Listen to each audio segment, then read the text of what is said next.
Há uma curiosidade que talvez você não saiba. Um filósofo e matemático chamado Leibniz definiu música assim. A música é um exercício de aritmética secreto. E muitas vezes aquele que a ela se entrega não sabe, não percebe que maneja números. Se nós recuamos, digamos, alguns milhares de anos, talvez vamos encontrar um homem na caverna que pintou lá um bisão, pintou um bicho qualquer. Talvez seja a primeira manifestação da arte. E qual foi a primeira manifestação da ciência? Registra-se como sendo a de Pitágoras, novamente um filósofo e matemático que por volta do século V a.C. esticou uma corda e viu que ela produzia sons. Depois pegou a quarta parte, a metade, os 3/4 e criou uma escala musical. E novamente falou sobre música e número. Manejando frações, fez música. Não é interessante? O primeiro experimento científico da matemática foi numa arte, a música.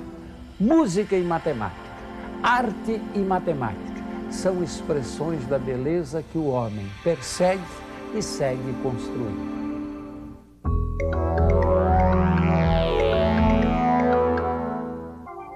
A música é, sem dúvida nenhuma, a arte mais popular do planeta. Mas o que pouca gente sabe é que por trás de um chorinho ou de uma complexa sinfonia de Villa-Lobos, existem relações matemáticas muito simples que ajudam a formar, ao lado do talento dos homens, o edifício sonoro da nossa música.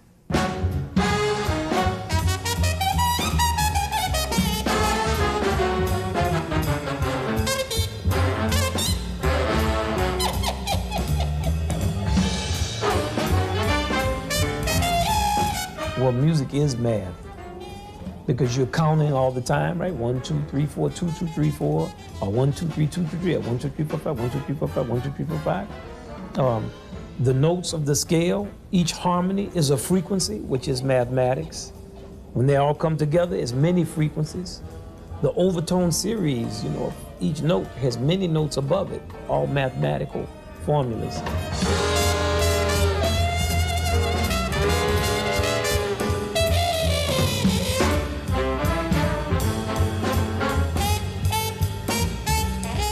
The spatial layout of music, like, is the music 32 bars or is it 400 bars? It's like geometry. Many different type of music. When you talk about a groove, like the samba groove, many different rhythms against one another. It's like math. Each rhythm represents a number and how the numbers interlock. So music is math.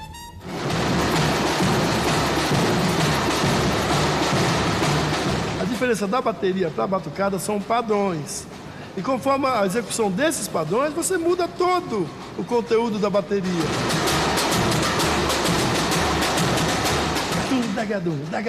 Isso é um padrão de ritmo. Daqui a pouco, é automático, cabeça, boca. Isso são vários padrões, né? Isso é um.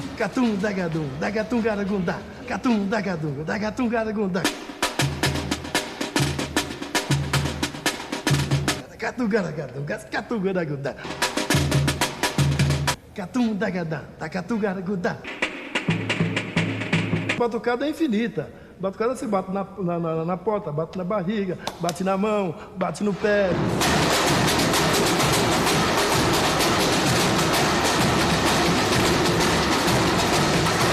Uma boa dança, um bom conjunto acaba ajudando tudo, né? A função da bateria ela é essencial. Se não, é a mesma coisa fazer um baile sem orquestra, né? Todo mundo surdo. Samba era o nome que se dava às festas que os negros realizavam no Rio de Janeiro no início do século XX. A escravidão tinha acabado há menos de 30 anos. E assim como o candomblé, suas manifestações religiosas, a música samba também era proibida. Madame diz que a raça não melhora, que a vida piora por causa do samba. Madame diz que o samba tem pecado, que o samba, coitado, devia acabar. Não é de hoje que músicas rítmicas como o samba, que excitam os nossos sentidos e mexem com as nossas emoções, são perseguidas. Essa história começa há muito tempo, lá na Grécia Antiga. O filósofo e matemático Pitágoras imaginou que as 7 esferas, os planetas que giravam como se pensava na época ao redor da Terra, produziam a música das esferas. Essa música não poderia ser ouvida pelos humanos simplesmente porque ela era a própria música da vida, que nós ouvíamos desde o nascimento. Assim como um ferreiro deixa de ouvir o som da sua bigorna, não ouvíamos essa melodia celestial.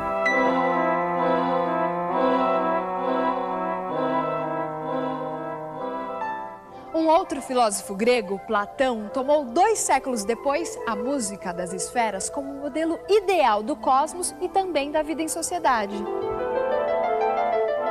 Para ele, a música pode funcionar tanto como elemento de harmonia como de destruição, dependendo do gênero musical. Em primeiro lugar, estão as músicas que ajudam o cidadão a encontrar o equilíbrio, a elevação, aproximando-o dos deuses.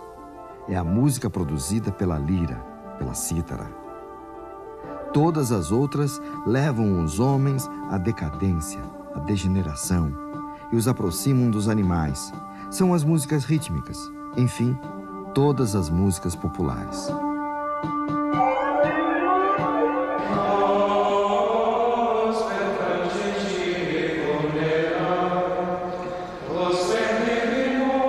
Em linhas gerais, a gente podia dizer que canto gregoriano, ele é antes, acima de tudo, palavra cantada, não é? E não qualquer palavra, palavra de Deus cantada.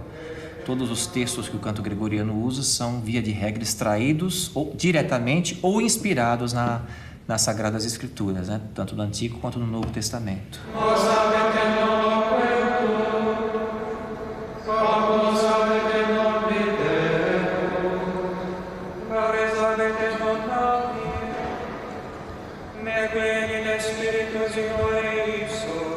Você tem uma melodia única que é cantado igual por todos, ela é cantada por todo mundo, né? Nós, por exemplo, nos nossos ofícios, nós cantamos a mesma coisa sempre, todos juntos, não é? E o ritmo do canto gregoriano, voltando à sua definição, que a palavra cantada é dada pela palavra, né? Nós podemos rezar de diversas maneiras, né? Podemos fazer orações mentais, né? Podemos ler as orações pura e simplesmente, ou podemos cantar essas orações, não é?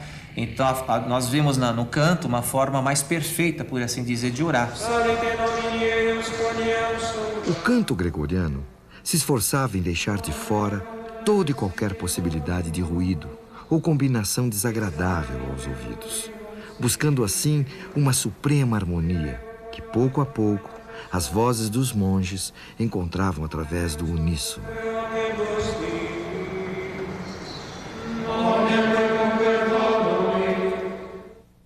A descoberta das relações matemáticas entre os sons nos explicam que notas ou intervalos são esses que reconhecemos como ruídos. Todo som é, na verdade, uma onda sonora que se propaga no ar em uma determinada frequência, uma pulsação. Dá uma olhada.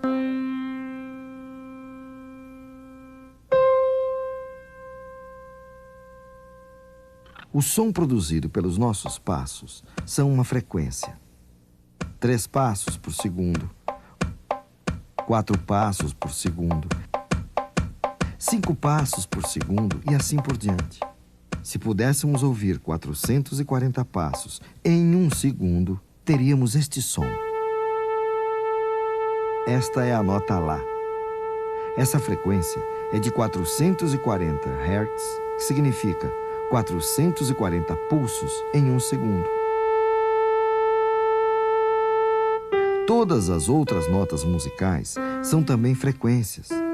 Quando tocamos 2 desses sons juntos, estamos, na verdade, combinando frequências distintas.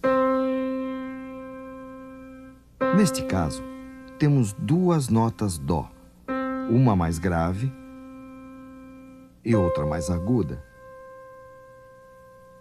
Vamos reduzir as frequências igualmente de maneira que possamos ouvir as pulsações como passos. Para cada passo deste Dó, 2 passos deste outro. Portanto, uma mesma nota, mais grave e mais aguda, tem uma relação matemática de 1 para 2. Se combinarmos o Dó com um Sol, teremos isso. Para cada 2 passos do Dó, 3 do Sol. A combinação de um Dó com um Fá gera a fração de 3 para 4. Esses são os intervalos mais agradáveis ao ouvido humano. São formados por frações simples: 1 para 2, 2 para 3, 3 para 4. Agora, veja só esta combinação: um Fá com um Si. Uma grande confusão, não é mesmo? Um intervalo de 32 para 45. Elas começam juntas e só vão se encontrar depois de 32 passos do Fá e 45 do Si. Vejam vocês que por trás dessas combinações menos ou mais agradáveis aos ouvidos, existem frações numéricas justamente mais ou menos complexas. E essas frações complexas é que foram evitadas nos cantos gregorianos. E ainda fez com que a igreja, na Idade Média, proibisse a sua execução. E elas ficaram conhecidas como diábolos em música, o diabo na música, ou apenas trítono. Trítono, o diábolos em música, é na verdade a combinação de 2 sons que tenham entre eles 3 tons inteiros. Num piano fica fácil de ver. Entre uma tecla preta e uma branca, temos meio tom. Se pegarmos um Fá, por exemplo, meio, 1, 1,5, 2, 2,5, 3. Entre um Fá e um Si, temos um trítono. Para entender isso melhor, teremos que dar um novo passeio pelo mundo grego e conhecer um pouco mais o trabalho do filósofo e matemático Pitágoras. Foi com o instrumento de uma só corda, o monocórdio, que Pitágoras realizou suas experiências. Provavelmente uma das primeiras tentativas de organizar e compreender o espectro sonoro no Ocidente, lá na Grécia Antiga, mais de 500 anos antes do nascimento de Cristo. Pitágoras percebeu que o som produzido por uma corda esticada e pela sua metade eram reconhecidos pelos nossos ouvidos como sendo o mesmo som, mais grave e mais agudo. É como se ele fosse produzido por um homem ou por uma mulher ou criança. Mas ao fazermos vibrar uma terça parte dessa corda, um novo som aparecia. Tocados simultaneamente, esses sons produziam uma agradável combinação ao ouvido humano. Dividindo sucessivamente essa corda em sua quarta parte, quinta, sexta e assim por diante, Pitágoras foi organizando matematicamente o espectro sonoro e encontrando as relações matemáticas existentes entre os sons das muitas escalas, das mais diversas regiões e épocas da civilização grega. Muito provavelmente foi partindo de um raciocínio semelhante que nasceram as escalas musicais em outras culturas. Se o som produzido por uma corda e o som produzido por essa corda, reduzida a uma terça parte, produzem uma combinação agradável, o que aconteceria se, repetindo o mesmo raciocínio, também dividíssemos esta corda que produz esse novo som em 3? Um novo som surgirá, que combina perfeitamente com esse segundo e também com o primeiro. E foi provavelmente assim que há muitos séculos atrás, algum músico chinês, colecionando sons a partir das sucessivas divisões do som original, começou a criar uma escala musical, até que ele se deparasse com o 6º som produzido por essas sucessivas divisões.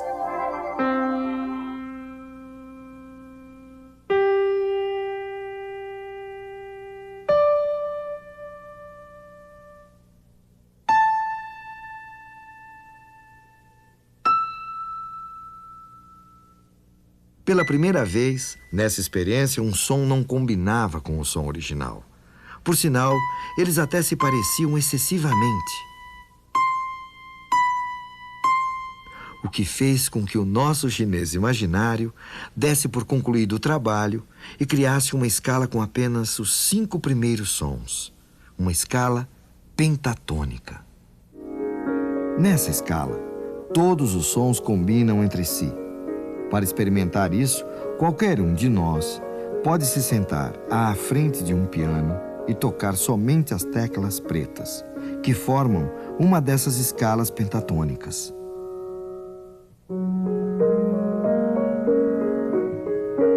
A escala pentatônica é a escala da música oriental, especialmente da música chinesa, japonesa e dos hindus. E é uma escala onde todos os tons têm uma relação matemática idêntica entre si. E isso provoca um sentimento de harmonia, de igualdade, que é um sentimento também da civilização chinesa, da arte chinesa como um todo.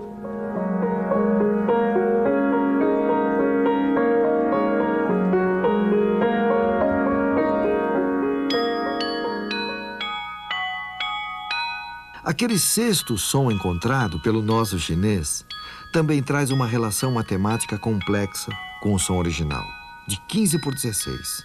Além do que, 15 por 16 é quase 16 por 16, ou seja, 1, o som original. Pela extrema semelhança e pela complexidade existente na relação desses sons, ele foi afastado do universo sonoro chinês. Foi justamente a incorporação dessas combinações de sons que incomodavam o ouvido que deram vida à música tonal, imortalizada pelo compositor Johann Sebastian Bach. Bach certamente percebeu que se o trítono estabelecia a relação mais complexa entre os sons de uma escala, ao escorregarmos esses sons para os que estivessem imediatamente ao lado, ou seja, Fá para Mi e Si para Dó, sairíamos da dissonância para a consonância, do ruído para o prazer, da tensão para o repouso.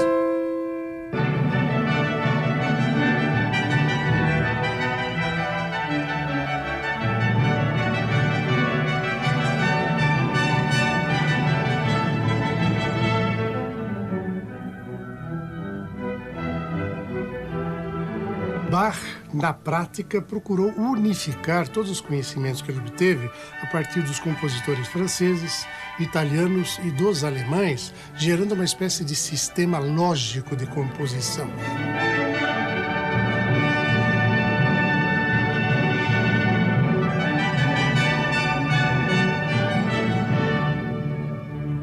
Usando principalmente a questão do trítono, que era chamado de o diabo na música, né? Porque ele gerava instabilidade no discurso musical, incentivava as emoções profundas, o que os religiosos da época principalmente abominavam. E ele trabalhava com o trítono para gerar instabilidade musical, portanto tensão musical, e com as melodias para gerar a parte estática da música, a parte contemplativa.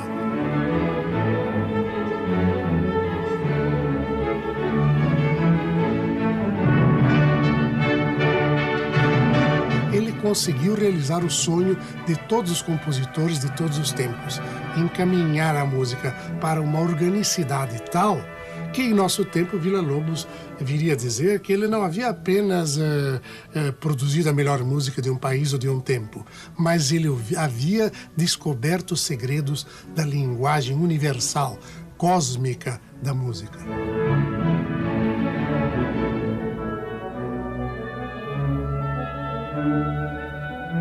Meu caro amigo, eu sempre tenho prazer, quando eu faço uma coisa, eu tenho prazer.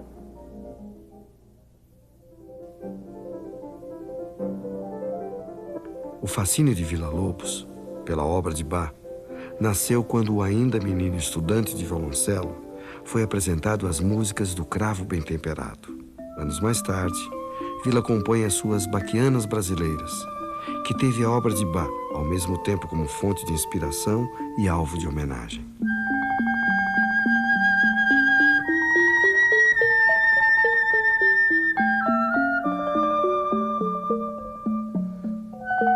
Tão importante quanto a influência dos compositores clássicos foi o gosto de Villa-Lobos pelas modas de viola, as cantigas de roda, os cantadores e repentistas que ele ouviu em suas viagens pelo interior do país no início do século XX.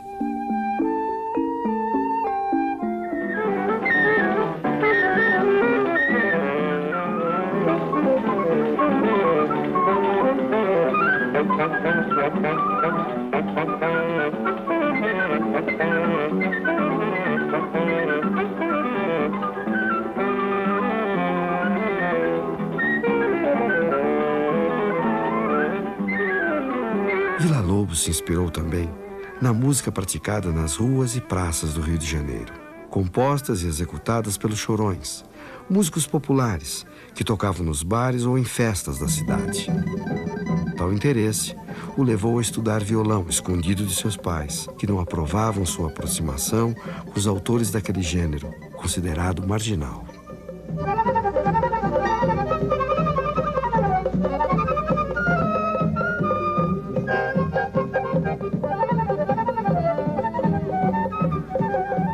Villa-Lobos imortalizou e elevou o choro à categoria dos grandes gêneros da música mundial, ao compor um ciclo de 14 obras intitulado Choros. São uma nova forma musical, onde aquela música urbana se mescla a modernas técnicas de composição erudita.